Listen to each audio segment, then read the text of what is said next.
Ваза из папье-маше с причудливой поверхностью. Экспериментальная техника создания необычной фактуры. Для создания вазы понадобится всего одна тарелка. Заворачиваю ее в пленку. Обводим контур. Окружность увеличиваю на 1 см. Работать лучше на твердой подложке, застелив ее чем-то, к чему не приклеится заготовка. Так вы сможете по окончанию работы снять заготовку со стола. Покрываю массой папье-маше толстым слоем примерно в 1 см. Для этой вазы я использовала папье-маше из картона от яичных лотков без капли клея ПВА.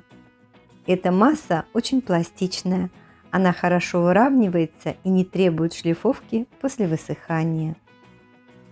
По консистенции такое папье-маше напоминает бумажную глину. Ссылку на рецепт вы найдете в описании под видео. Следим, чтобы тарелка оставалась на месте. Вытягиваем кромку до очерченной линии. Хорошо выравниваю и разглаживаю поверхность. И отправляю сушиться. Когда полностью просохнет, снимаем с формы. Теперь я сделаю верхнюю часть вазы из той же самой тарелки. Если у вас найдется 2 одинаковые тарелки, то на просушку понадобится вдвое меньше времени. Покрываю форму массой точно таким же образом. Следим, чтобы тарелка оставалась на месте. Верх заготовки, то есть дно тарелки, оставляем открытым.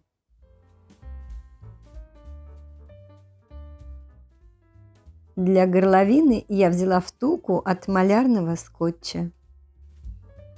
Снаружи покрываю не толстым слоем массы папье-маше.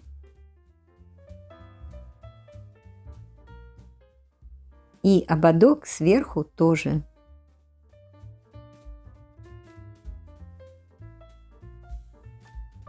Гораздо легче разглаживать поверхность, если на руки нанести жирный крем.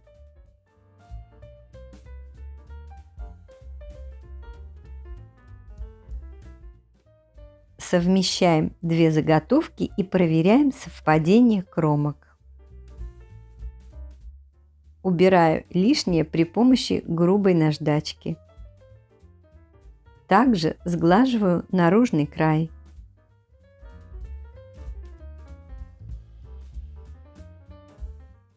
У второй заготовки тоже сглаживаем наружный край.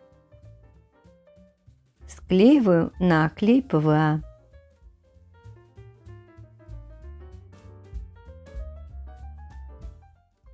Осталось закрыть отверстие массой папье-маше.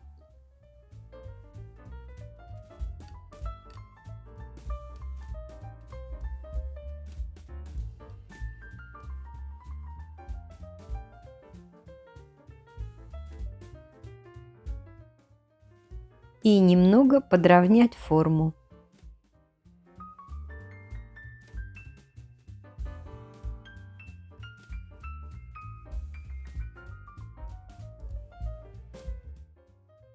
Поскольку ваза будет фактурной, я не старалась идеально выровнять поверхность. Мне очень нравится керамика с неровной, как будто вулканической поверхностью, с наплывами и маленькими кратерами. Хотелось сделать что-то подобное. И я начала экспериментировать.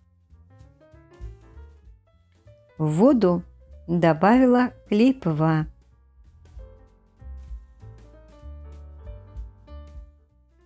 Сухую финишную шпаклевку.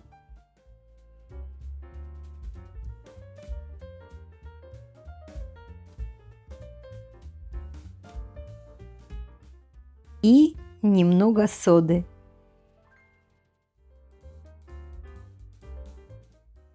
И вот что получилось.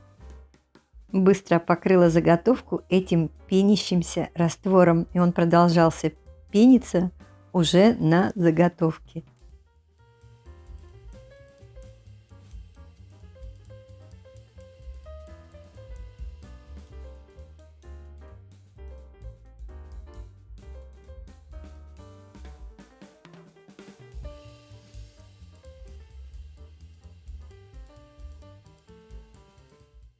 Затем в некоторых местах посыпала песком.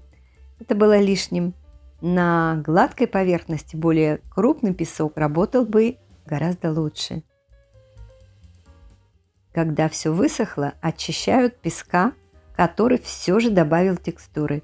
Заодно счищаю острые и тонкие образования. Поверхность мне показалась не очень твердой. После я поняла, что недостаточно ее просушила. И я закрепила ее, пропитав клеем ПВА, разведенным водой. Просушила и покрыла водоэмульсионной краской для стен.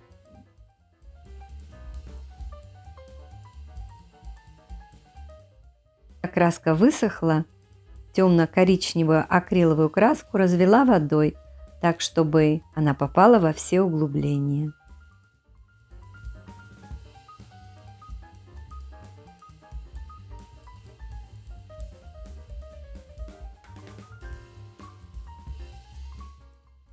Дала чуть подсохнуть, но не до конца. Эта техника называется смывка.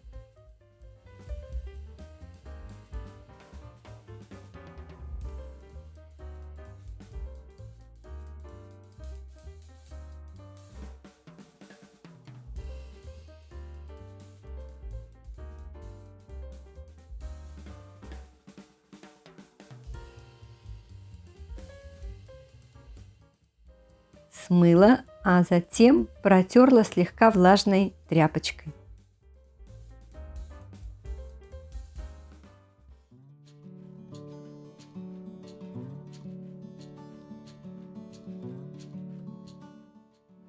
Немного выделяю фактуру основным фоновым цветом.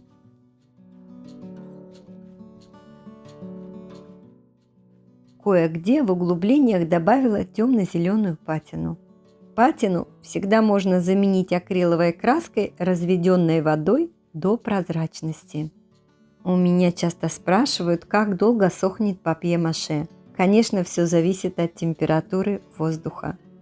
Любой проект в технике папье-маше берет много времени на просушку. И те, кто работают в этой технике, как правило, параллельно делают несколько изделий.